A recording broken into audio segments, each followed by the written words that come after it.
Okay, picture this. It's, I don't know, a Tuesday around 6:00 p.m. Yeah. You're standing in line at the grocery store. Yeah. It's not a disaster, just, the normal post-work rush. 3 people ahead of you, maybe. You're holding a carton of oat milk, and maybe that bag of spinach you swear you're going to eat this time. The aspirational spinach, a Yeah. classic. We all know it. Exactly. So you've got this little window of time, maybe 45 seconds, 60 seconds max, before you get to the front. And then it just happens. You don't even really decide to do it. It's like it's autonomic. Your hand finds your pocket, your thumb does that little twitch, the screen unlocks, and poof, you're gone. Phantom twitch. That's the muscle memory of the modern age right there. It really is. And in that, 45 seconds? What do you even see? A video of a cat falling off a chair, a political hot take that just spikes your cortisol? An ad for those sneakers you were just talking about. Of course. And then the cashier says receipt in the bag, and you just kind of snap back to reality. You pay, you leave. But here's the question.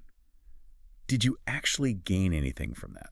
Or, and I think this is the more important question, did you lose something? That is exactly what we're digging into today. We're doing a deep dive into this really candid, almost confessional interview with the founder and CEO of VePulse. Right.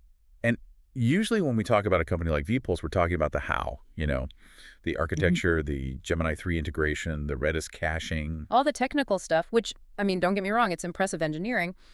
But this source material is different. It's not a technical white paper. It's more like a philosophical manifesto. It's all about the why behind the code. And so the mission for this deep dive is to unpack this really specific, I'd say kind of radical concept that the founder lays out, the shift from an attention economy to a context engine. Which is a huge pivot. We're talking about moving away from the whole business of harvesting eyeballs and moving towards something that sounds almost old-fashioned, actual utility. So let's stick with that grocery store line for a minute, because in the interview, the founder calls this the grocery store moment.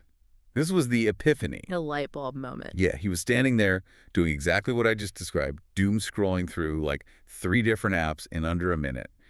And he realized something. He said he didn't feel connected. He used this really specific, very creepy word. He said he felt harvested. It's such a visceral word choice, isn't it? Harvested. It implies you're not the customer. You're not even really the user. You're the crop. It sounds like something out of the Matrix. Well, economically, it's not actually that far off. In the traditional attention economy, the model that Instagram and TikTok and X all use, the whole goal is to extract time. Right. Your attention, your outrage, your engagement, that's the raw material. Okay. And the platform is basically just the combine harvester, reaping it all up to sell to advertisers. And the founder points out that the reason it feels so hollow, especially in a physical place like a grocery store, is the total lack of context. Exactly. You're standing in your actual neighborhood, surrounded by local people, but your phone is teleporting you to a political fight happening in another time zone. It creates a real dissonance, a disconnect between your physical reality and your digital one. The app doesn't know you're in a grocery store, and frankly, it doesn't care. It just wants you to keep staring at the glass. Which brings us to the core thesis of the whole source. It's a line that I think is really going to stick with me.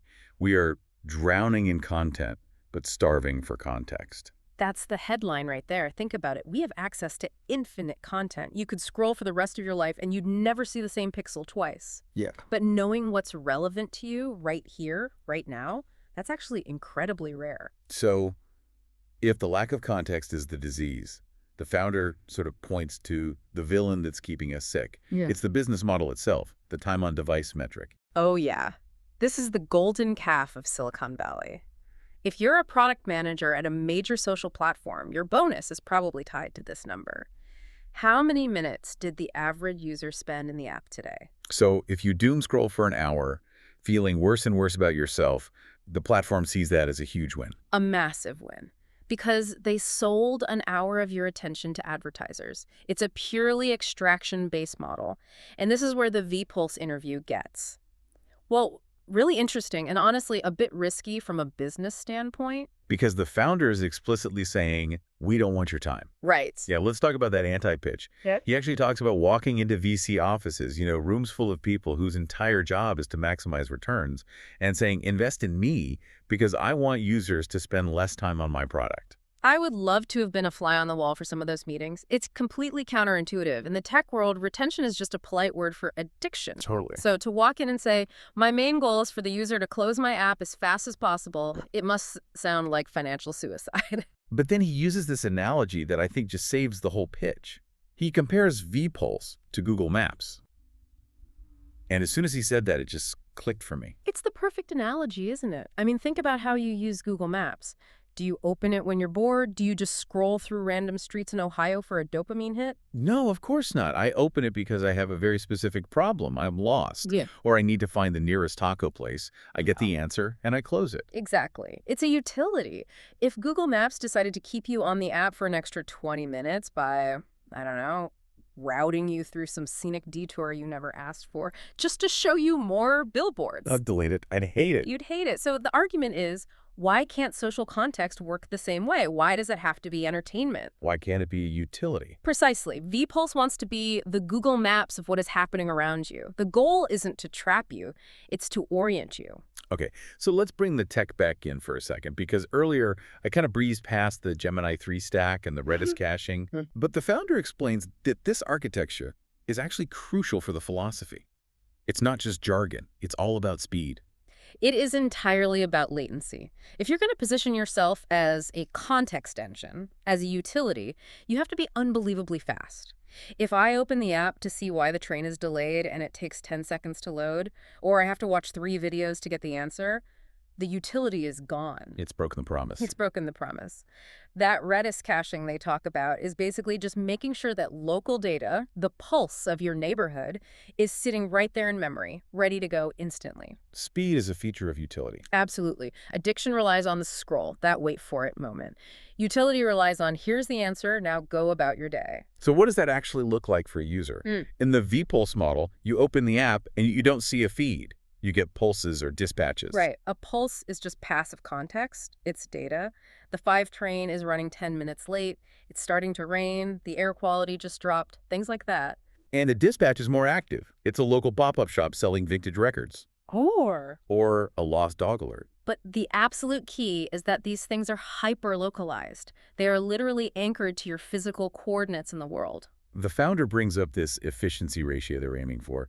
The idea is to save you 20 minutes of pointless doom scrolling by giving you 2 minutes of necessary information. It's all about being high signal, low noise.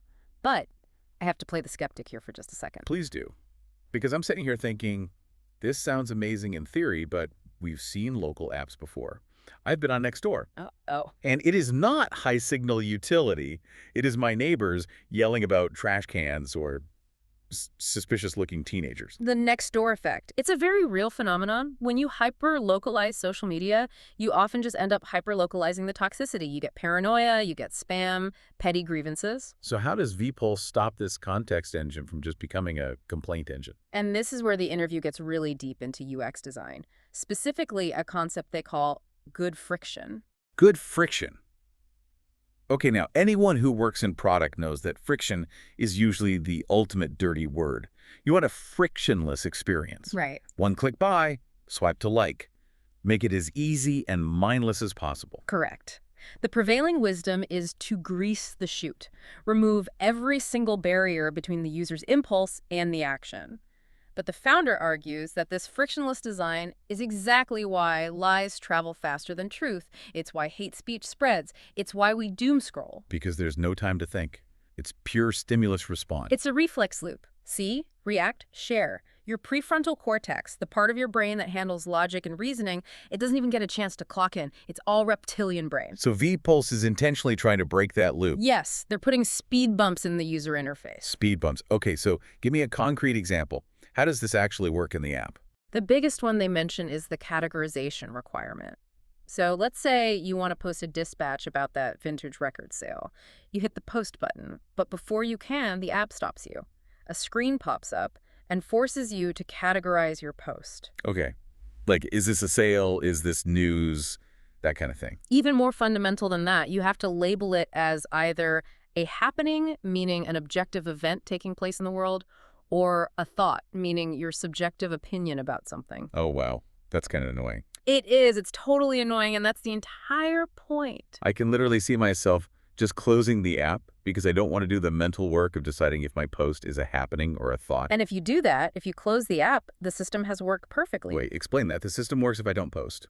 If the extra 2 seconds it takes you to categorize your post is enough to make you abandon it, then it probably wasn't important enough to be a public dispatch in the first place. That is a ruthless filter. It's a filter for intentionality. By forcing that momentary pause, that bit of friction, the app is forcing your brain to engage. You have to ask yourself, what am I actually adding to the map here? It just kills the impulse post. It kills the rage bait. So the theory is, if you raise the cost of posting, not a financial cost, but a cognitive one, you dramatically lower the noise floor. Exactly. And when you strip away all that low-effort noise, the real signal can finally shine through. The bet is that people will tolerate the friction if the result is that they don't have to wade through garbage to find out why there are police cars down the street. It's a really fascinating bet on human behavior. They're betting that we're actually craving quality over just ease. And that connects to the big picture philosophy they talk about at the end. I mean, we hear so much about the metaverse right now. Apple, Meta, everyone's building these headsets. Let's in. Right. The entire industry is moving towards heads-in. Immerse yourself. Block out the world. Replace your living room with some digital landscape. And VePulse is basically screaming heads up. The founder puts it beautifully. He says, we aren't trying to build the metaverse. We want to build a better version of the universe. I love that distinction.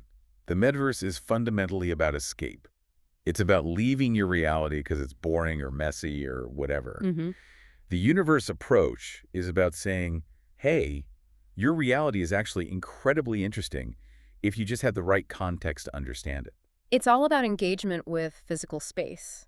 It's using the phone as a lens to reveal the world, not as a blindfold to hide from it. It sounds a bit like augmented reality, but, without the goofy glasses. Conceptually, yes, it's informational augmentation. If I know that the building I'm walking past has a jazz concert on the roof tonight, my entire experience of that physical space changes. I'm more connected to my city. Right. If I'm just staring at my phone watching a TikTok, I might as well be in a sensory deprivation tank. But I have to ask the hard question here. We're talking about this like it's some kind of noble crusade.